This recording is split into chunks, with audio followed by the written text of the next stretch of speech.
benvenuti al punto, benvenuti qui a Telefriuli, benvenuto al sindaco di Rivignano Teor, Mario Anzil. Come stiamo, sindaco? Bene, bene, grazie. Bene, allora partiamo subito con un argomento pesante, perché la sanità in questo momento è sotto l'occhio del ciclone, non tanto la sanità in generale, come dicevo le altre volte, ma soprattutto mancano medici di base, medici di famiglia, quindi la gente è molto preoccupata. Io ricevo molti messaggini dei colleghi, dal sindaco, ma anche da altre persone, che mi chiedono come facciamo, sono insomma preoccupati, sindaco. Beh sì, una domanda importante ma anche difficile. Credo che la risposta presupponga un ragionamento che è questo, e cioè la sanità in effetti è uno dei temi su cui si spende la maggior parte del denaro pubblico, cioè la maggior parte delle spese pubbliche sono... Il bilancio della regione è oltre la metà quasi. Oltre la metà del bilancio della regione è per la sanità e probabilmente questo fatto ha spaventato molti che hanno pensato di tagliare le spese della sanità, ma questa è una premessa sbagliata perché la sanità, la salute di tutti i cittadini è fondamentale, è importante e quindi tagliare le spese sulla sanità non è giusto.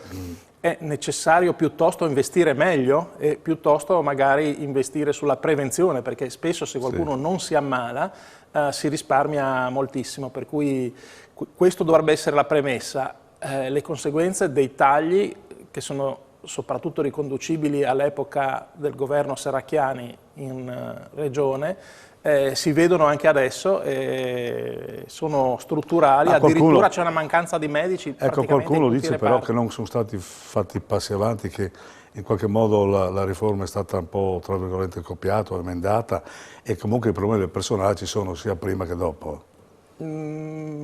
Sì, i problemi del personale rimangono e naturalmente bisogna intervenire. Io credo tuttavia che gli interventi che sono stati fatti negli ultimi anni hanno comunque tentato di porre delle toppe rispetto alla strada sbagliata che si era in... Poi è stata la pandemia che effettivamente ha sparigliato un po' tutte le carte. Volevo appunto dire che gli ultimi anni in realtà da un punto di vista della sanità sono difficili da valutare, proprio perché è intervenuta una pandemia che ha portato un numero di pazienti ricoverati in ospedale enorme e quindi anche a modificare, a incidere pesantemente in una struttura. Certo è che comunque, siccome la sanità occupa più della metà delle risorse della regione, sarà uno dei temi fondamentali, anche perché credo che al cittadino interessi che la sanità funzioni. E quindi non spendere meno, ma spendere meglio, questo potrebbe essere... Questa è la prima risorsa che insomma, noi ci aspettiamo, di essere in salute naturalmente e casomai di avere una sanità efficiente.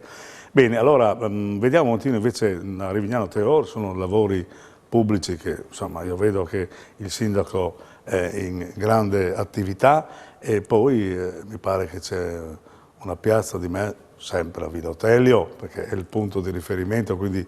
Sì. Mi interessa certo, Villa Otelio Savorgnan è un monumento che tra i più importanti e belli che c'è in regione, ci sono 2000 anni di storia, c'è passato Giulietta, Romeo, la storia Qualcuno di Giulietta. ha tentato anche di copiare un po', mi pare, no? Ma senza grosso successo. E dopo tanti anni, insomma, finalmente un paio di settimane fa i lavori sono iniziati e quindi questo per noi è una grandissima soddisfazione, ma non c'è solo Villa Otelio. Noi, quando sono stato eletto l'ultima volta nel 2019, 3 anni fa, avevo indicato 22 punti promettendo agli elettori di realizzarne almeno 20 su questi 22. In realtà ne abbiamo già fatti più di 40, oltre ai 20 messi nel programma, e quindi nel comune è pieno di cantieri, ce n'è una decina adesso in questo momento, e tutti di opere anche molto importanti. Villa Otelio Savorgnan, 2,5 milioni, ma appunto lo accennavi, fra breve inaugureremo il primo lotto della più grande riqualificazione urbanistica della storia del nostro comune. Abbiamo demolito una decina di edifici in pieno centro, realizzando degli spazi pubblici, un sistema di piazze,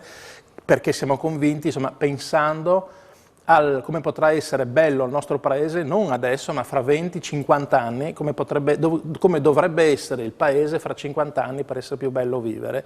E questa nuova piazza, che l'abbiamo chiamata Piazza Nuova Agorà del Friuli, unendo la parola greca agorà con il Friuli, verrà inaugurata il 4 settembre, ci sarà un grande evento, 12 ore di musica, tutti i migliori DJ locali, e poi alle 9 di sera è il concerto di Roberto Vecchioni e l'ingresso sarà libero, quindi segnatevi questa data, domenica 4 settembre, venite a fare un giro a Rivignano. Insomma, tutti a Rivignano, perché poi insomma, ormai se questa sarà l'agorà, del Friuli, poi ci sono un po' di eventi proprio dedicati al Friuli, perché ormai mi pare il timbro l'hai messo tu. Ma no? sì, a me piace la riscoperta delle identità locali, anzi credo che proprio dalla valorizzazione delle identità del comune, delle identità locali del Friuli, possa esserci una grande opportunità per un nuovo rinascimento. Come l'Italia dei comuni è stata l'Italia del Rinascimento, ripartendo dai comuni, dalle identità locali, ci può essere questa opportunità. E quindi io sono poi particolarmente affezionato al Friuli, ho delle idee anche per quanto riguarda una possibile riscossa del Friuli, anche lì. Il declino è iniziato indubbiamente da tanto tempo, ma l'epoca della Serracchiani e l'abolizione delle province gli ha dato un colpo mortale e quindi bisogna intervenire per cercare di ridare valore e dignità. Bisogna solo ritornare in Parlamento con le 2 letture, cioè non c'è altra soluzione. Ma in realtà la regione Friuli Venezia Giulia è una regione che ha competenza primaria in tema di autonomie locali e quindi ha la possibilità di intervenire nell'assetto, non so se vi ricordate quando si parlava della provincia regionale della Carnia, che poi è stata bocciata da un referendum, altrimenti si poteva fare. E quindi in realtà la regione Friuli Venezia Giulia può fare molto per proprio dare valore alle diverse identità che la compongono. Conosciamo la storia, sappiamo che nell'immediato dopoguerra il Friuli e Trieste sono stati uniti per ragioni contingenti, ma va bene, stiamo benissimo assieme, però bisogna anche valorizzare le differenze che esistono. Il Friuli è un principio e come tutti i principi non muore e come tutti i principi insomma, va preservato. Forza Friuli sempre in sostanza. Ho visto che hai inaugurato una bella idea, questo mi fa molto piacere, le interviste sullo Stella. Io le ho seguite un poco, è stata veramente una bella idea, ti faccio i complimenti perché così ha dato un respiro diverso anche alle situazioni che si vengono a creare, forse anche altri dovrebbero in qualche modo invitarti. Ma sì, ci sono dei luoghi particolarmente ameni dove il pensiero riesce meglio e questo sicuramente è dentro il fiume Stella, che è un posto straordinario, si fa un viaggio nel tempo, si torna all'epoca dei Romani, tutto è rimasto come allora, anche il rumore, io la chiamo la Pax Fluvialis, perché c'è solo il rumore della natura, non c'è il rumore dell'uomo, l'uomo non riesce ad avvicinarsi a determinati luoghi. Allora abbiamo pensato di portare dei giornalisti e di mostrargli questo posto proprio per valorizzare il nostro territorio. Abbiamo portato i nostri cittadini, li portiamo ancora, ma insomma abbiamo pensato anche di portare i giornalisti e questa occasione è ottima per invitarti un giorno a venire sul fiume Stella. Vengo volentieri, quando mi dirai mi libero e vengo un momentino anche a provare questa nuova esperienza. Ecco, abbiamo parlato degli eventi, insomma ne ho già parlato prima, e poi c'è sempre la situazione del comune, proprio il bilancio del comune, insomma, no? L'energia ha un po' scardinato un po' queste certezze e quindi ma diciamo nel nostro caso i conti vanno molto bene perché dalla fusione abbiamo creato un unico comune dove ce n'erano 2, Rivignano-Teor al posto di Rivignano e di Teor. Da allora, per esempio, il nuovo comune è nato il 1° gennaio 2014, non abbiamo mai aumentato le tasse, non abbiamo contratto mai nessun nuovo mutuo ed è la prima volta nella storia dei 2 comuni che c'è un'amministrazione, io ne ho già completata un'altra, ne sto completando la seconda, che non fa debiti.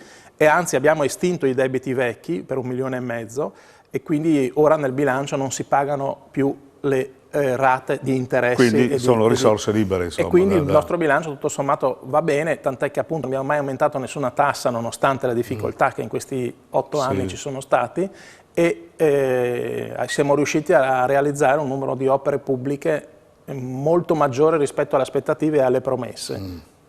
Ecco, senti, tu sei anche impegnato insomma, in politica, la situazione come la vedi in maniera molto obiettiva? Beh, mi è difficile essere obiettiva. Ho detto tra virgolette, insomma, chiaro. Ho sempre avuto un'idea che era una volta quella di Alleanza Nazionale, poi una grande delusione con Fini, ma adesso ho di nuovo entusiasmo con la Meloni e quindi mi è difficile essere obiettivo, però oggettivamente mi sembra che anche gli eventi di questi giorni, i litigi continui che ci sono tra i partiti, non fanno altro che dare ragione alla Meloni, che viceversa per anni, anche quando era più difficile farlo, è sempre rimasta coerente con quello che ha detto, e credo che adesso finalmente sia il momento di provare a vedere, a metterla alla prova. Però qualcuno dice che la legge elettorale è una trappola.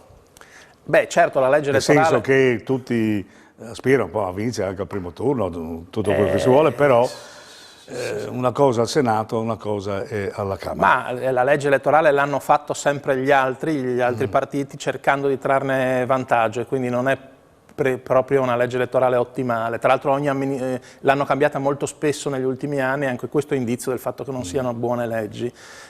Tuttavia sono convinto che il momento sia favorevole e che si possa avere una maggioranza molto netta e che si possa realizzare un programma chiaro che, peraltro, l'abbiamo detto prima, valorizza le identità locali, ma per poter valorizzare le identità locali deve avere uno Stato nazionale forte, che peraltro è baluardo della difesa dei diritti dell'individuo, perché solo uno Stato nazionale forte può difendere i diritti dei cittadini, anche nei confronti di congiunture internazionali, e il programma che prevede l'elezione diretta del Presidente della Repubblica e dall'altra parte la valorizzazione delle autonomie locali, cioè una contemperazione. Credo che sia un programma per certi versi rivoluzionario, ma assolutamente democratico. Dall'altra parte si paventano non si sa quale pericoli, ma se i cittadini lo vogliono, finalmente si può eleggere direttamente il Presidente, come si elegge il sindaco, e come avviene nella gran parte delle democrazie del mondo, a partire dagli Stati Uniti d'America, ma in parte anche in Francia,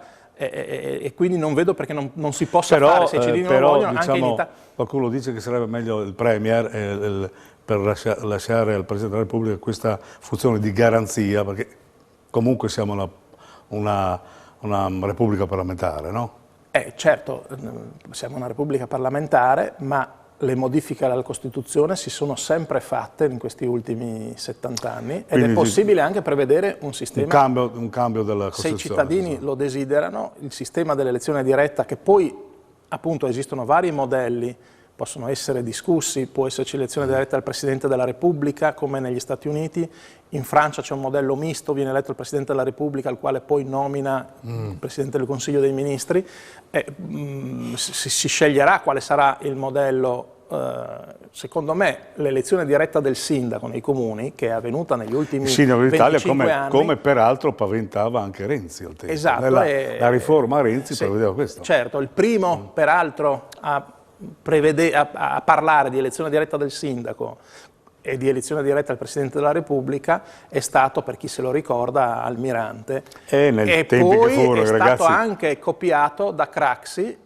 Allora disse che quando un tuo avversario dice le cose che dicevi tu, non ti devi avvilire, ma anzi non devi essere orgoglioso di questo. Ecco, senti, per finire velocemente, sarà un test per le regionali in sostanza? Beh, certamente darà un'indicazione di quali saranno i rapporti di forza dei partiti. Poi le regionali saranno un'altra partita. È un'altra cosa, certamente. Ci vorrà un impegno, ma io credo che Fratelli d'Italia, come sarà determinante nelle elezioni politiche del 25 di settembre, lo sarà altrettanto nelle elezioni regionali, dove potrà schierare. Comunque, peraltro, da quello che si vede, si paventa tra Fratelli d'Italia e PD i due pilastri delle due parti, una sempre più forte, una sempre più debole, però vedremo insomma come va a finire io non voglio a settembre. Non voglio parlare male degli avversari, non ne parlo, però dico che in questo momento a me, certo sarà un giudizio soggettivo, però sembra davvero che Fratelli d'Italia sia una scelta che possa essere utile per il futuro del nostro Paese. Allora, grazie a Mario Anzin, naturalmente vedremo i sondaggi una cosa, i voti su un'altra, vedremo anche noi che cosa succederà. Naturalmente grazie ancora e alla prossima. Grazie a te, ci vediamo sul fiume Stella. Sul fiume Stella sicuro.